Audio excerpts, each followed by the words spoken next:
Bonjour André Périssel. Bonjour Sylvain, bonjour à tous et à toutes. Merci d'être avec nous. Vous êtes le fondateur, secrétaire général de l'Institut Janus. Alors c'est un think tank, c'est une association autour du logement, de l'habitat, des métiers de l'immobilier, de la propriété immobilière. Donc vous réfléchissez, voilà, et vous êtes essentiellement composé de professionnels. Alors vous avez lancé il y a quelques semaines un pacte locatif citoyen, un ensemble de mesures assez fortes pour réconcilier les bailleurs et les locataires. Un vrai sujet en ce moment. Et en toile de fond, on avait le rôle du bailleur privé. Alors on en parle beaucoup du bailleur privé, c'est un peu comme la Madeleine de Proust, effectivement. Ça fait des années qu'on en parle, on dit c'est le statut suprême. En quoi consiste-t-il exactement ? Alors il faut rappeler que l'immobilier connaît une crise sans précédent, avec des tensions qui ne cessent de croître, et des normes toujours plus exigeantes et d'énormes contraintes fiscales. Je parle de la complexité des procédures judiciaires pour récupérer les impayés, de l'encadrement des loyers, du permis de louer, des interdictions de louer, l'augmentation des taxes foncières. Ceci produit une tension sur le marché locatif et une menace pour la cohésion sociale. Il est absolument nécessaire de rééquilibrer les relations entre les bailleurs et les locataires. Autrement dit, attendez. C'est bien ce que vous dites, on comprend tout à fait. Il y a une inflation.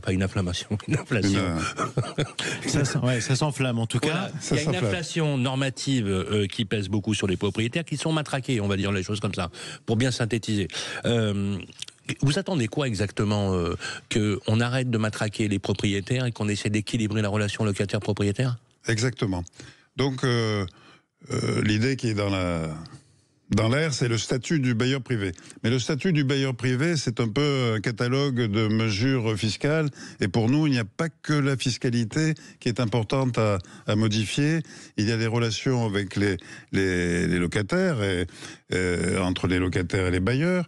Il y a les difficultés pour expulser un locataire. Donc on a la loi Kasparian, mais elle est encore difficile à mettre en œuvre. Il y a les interdictions de louer, le permis de louer.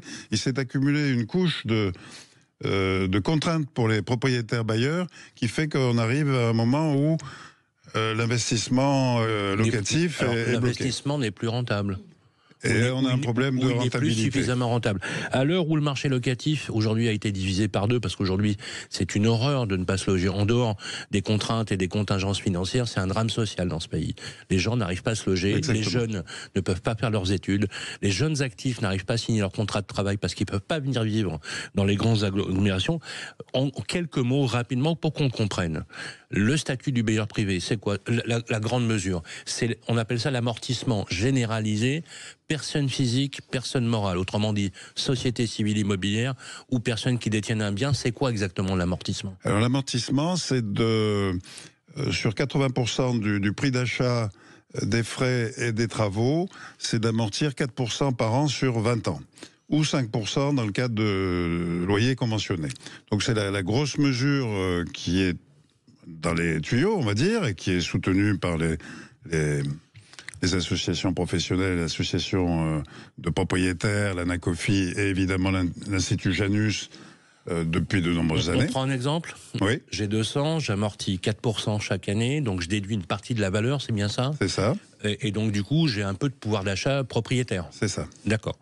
Mais à la fin, dans le calcul de la plus-value, est-ce que c'est réinjecté ou pas ? Non. D'accord. Ok, donc c'est une double opération qui est bonne. Tout à fait. Parce que moi, j'ai pas vu dans le rapport le sujet de la plus-value. Pardonnez-moi. Moi, ce que je vois, c'est que vous déduisez 4% par an, mais qu'à la fin, dans le calcul de la plus-value, on prend l'assiette totale. Est-ce que finalement, l'État ne va pas vous prendre d'une poche pour la remettre dans l'autre ? La question de la plus-value est une autre question, c'est-à-dire qu'il faudrait raccourcir le délai de détention qui est de 28 ans pour le passer à 15 ans. Donc il y a beaucoup de mesures fiscales qui sont... mais André Périssel, ma question est précise. On déduit l'amortissement, mais est-ce que vous avez réglé dans les relations, parce qu'apparemment il y a un rapport qui a été remis par le sénateur d'Aubresse et le député Cosson, c'est pas clair sur l'assiette de calcul de la plus-value. Le rapport est pour le 11 juin, donc on ne connaît pas exactement les détails. On a les tenants. D'ailleurs, on a eu la chance d'avoir le sénateur de Bresse et Michael Cosson. On a les tenants du rapport. Vous le savez, puisque les contours ont été donnés. D'ailleurs, ils sont assez publics. Mais c'est pas très clair sur la plus-value. Vous espérez que de toute façon, on amortit. Bien sûr. Et on exonère la plus-value. On la déduit de la plus-value. Bah oui, sinon ça n'aurait pas de sens. Bah, exactement.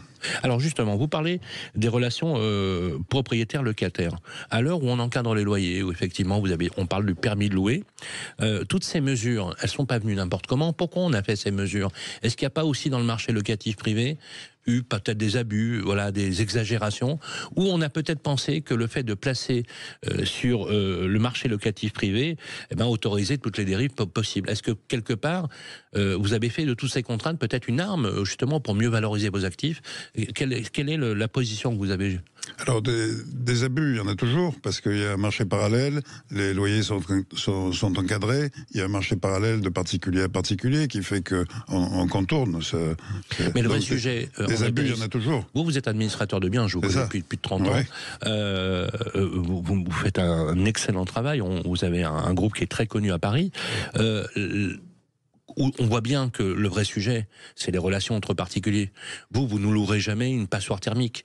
Exactement. Vous ne louerez jamais un habitat indigne. Bien sûr. Voilà. Aujourd'hui, est-ce que le combat, il n'est pas justement vis-à-vis de ces particuliers indélicats qui exagèrent? Parce que vous, les professionnels, vous poussez à une réglementation de qualité. Les particuliers, même parmi nos clients, ont du mal à investir pour rénover. Donc évidemment, certains propriétaires bailleurs préfèrent ne pas louer actuellement que de faire des travaux. Ou alors, ils préfèrent ne pas faire de travaux et vendre à perte. Bien sûr. Donc, vos clients, est-ce que vous avez assisté, vous qui avez un portefeuille où vous gérez la location des appartements de vos clients, est-ce que vous avez des clients qui vous ont démandaté, qui ont arrêté avec vous parce qu'ils en avaient marre de ne pas pouvoir louer en étiquette F ou G, par exemple? Oui, bien sûr. Sur Paris, on est à 20% d'étiquettes F et G, donc on a beaucoup de logements qui sont retirés du marché. Alors, il y a quand même beaucoup de bailleurs qui font des travaux, avec MaPrimeRénov', mais on a vu tout à l'heure qu'elle disparaissait.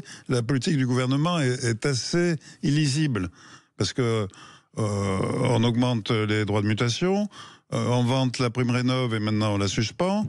Donc c'est difficile de savoir dans quel sens on va aller. C'est là que les bailleurs privés sont craintifs des actions du gouvernement. On n'a pas de direction, on n'a pas de ligne de mire pour investir. Alors vous avez raison, puisque effectivement la ministre Valérie Létard attend mi-juin la remise du rapport dont on connaît déjà à peu près les contours. C'est déjà une avancée en soi, hein, on peut le dire, mais il y avait d'autres initiatives. Vous l'avez vu, cette initiative de Charles de Courson? Charles de Courson, c'est une initiative de défiscaliser dans le neuf. Alors toutes les initiatives sont bonnes, mais c'est pas l'initiative qui va créer le choc pour les bailleurs privés. L'initiative qui créera le choc pour les bailleurs privés, c'est cet amortissement. Donc c'est vraiment la mesure phare, hein, on est d'accord?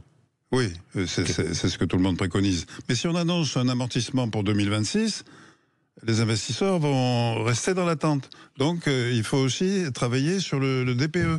Ok, donc en fait il y a un corollaire entre les deux, la politique de la rénovation énergétique et l'amortissement que vous souhaitez. En un seul mot, si vous deviez interpeller le gouvernement, vous leur diriez quoi? Un mot? Un choc, il faut un choc.